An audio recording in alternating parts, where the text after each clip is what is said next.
I don't remember ever working with Alan Parsons before. I knew him because he was an EMI engineer at Abbey Road. So I suppose if I was there, I noticed him, especially because he's very tall and I'm very short. So, hello, Alan. And apparently he has said that he heard my voice on one of those cover versions. Do you remember they used to buy them for 10 shillings at Woolworths, Top of the Pops they were called? And he apparently had heard something I'd done. So I knew nothing about this. I just had a call from this guy that worked at Abbey Road called Dennis, who rang me up and said, was I free to do a session? And I was getting to be quite busy at the time, and I couldn't do what they wanted. I couldn't do the times. And no name was mentioned. I had no idea who it was for. I didn't even ask. And he said, oh, well, they're very keen to, you to do something.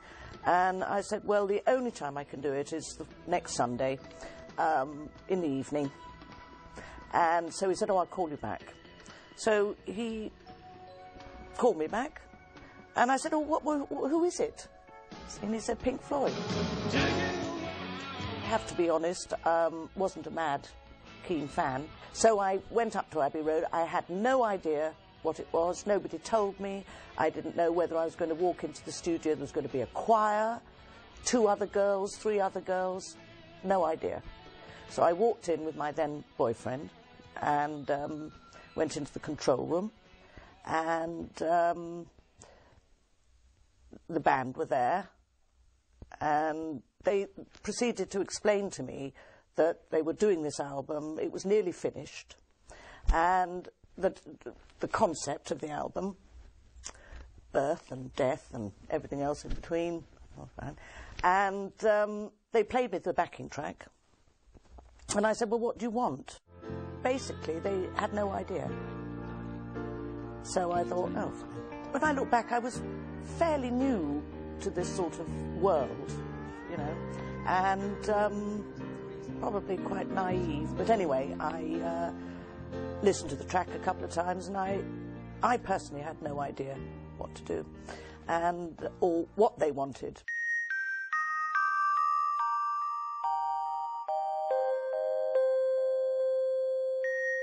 I said, I think the best thing for me is to go into the studio, put the cans on, and have a little go and see what happens. So I started off by going, oh, baby, baby, yeah, yeah, baby, baby, which is what one tended to do for sort of scat sort of singing. And they said, oh, no, we don't want any words. Well, that really stumped me. So David Gilmour came.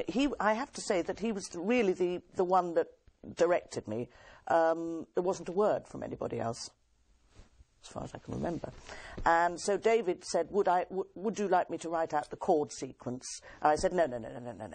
And it sort of happened when I thought, well, I really don't know what they want. I don't know, but okay, best feet forward, And I thought, well, and I've said this many times, but it's absolutely true, that I thought, I have to pretend to be an instrument. And that gave me an avenue to explore. And so I started doing something. So we like that. So I said to Alan, OK, put the red light on, record this, because usually the first take is the best, because it's very spontaneous, and boom.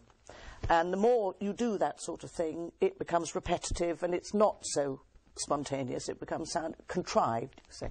So put the red light on, and I started singing and did it. Pretty exhausting, I think it was. And the funny thing was, and I may have made this up, but David Gilmour said, would I like a drink? Would you like a can of beer? And I said, well, that would be nice, yes. And it was a can of Heineken. Refreshes the parts, you see that other. Yes, so I think it was all down to Heineken myself. Perhaps I'll get a free case. And so then they said, well, I think we'll do another take. And so I did another one. And then David said, I think you could improve upon that. And I didn't think I could. And so I started a third track, and in the middle I stopped and I said, look, I really think that you've got enough, because it felt fairly complete, you know. So I went into the control room and they played it, and Alan sort of used a bit of this, and not a lot was said.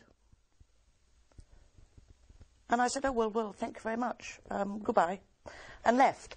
And I was convinced it would never see the light of day, because they hadn't commented, they hadn't made any, do you know what I mean? They hadn't said great, awful, nothing. I honestly thought they didn't like it, and I didn't give it much thought, because I never thought anybody would hear it. I did feel at the time it was probably an experiment, you know, that they weren't quite sure. They might very well put a saxophone on it, or, I don't know, string quartet. And the only, as I say, I didn't give it much thought until in about March I was going back to my flat. I had no idea that when the album was coming out, and I was on my way home to my flat, and there used to be a record shop in King's Road just past the Chelsea Potter, which was near where I lived, and there in the window was this now familiar cover, and Pink Floyd new album. And so I thought, oh, I wonder if that's what I did. See? I had no idea. And so I walked in and opened the album, and there was great... I don't think I even knew I don't think it had a title when I did the singing. It was just called Scat, I think, or something. And there it was, Great Gig in the Sky, vocal Clare Torry. So I thought, oh, I'll have to buy that. So I did, and I put some headphones on and listened to the album from beginning to end. And it was, I mean, I'm sure you've listened to it on, I know you will, yeah, but it's really good. And I thought, well, thank you very much. And then that was it, on to the next job. Never gave it much thought. And not a lot of people, all I know is that several months later I was doing something at Abbey Road, and Alan was there, and he said, oh, the album's doing really well. So I said, what album? He said, you know, Dark Side of the Moon. So I said, oh, is it? He said, yes, it's really doing well in America. So I said, oh, fine, jolly good. And that was it, really. How did it happen, you know? And who knows? I've often wondered, because it's not given me some grief over the years, various things. I often wonder if it was the devil grinning up at me, or God smiling down on me. I still haven't figured out which one had the final say. But it was one of those things happen. It was just, I think Roger once said it was a happy accident, what happened in the studio that day, evening. That's it. Strange.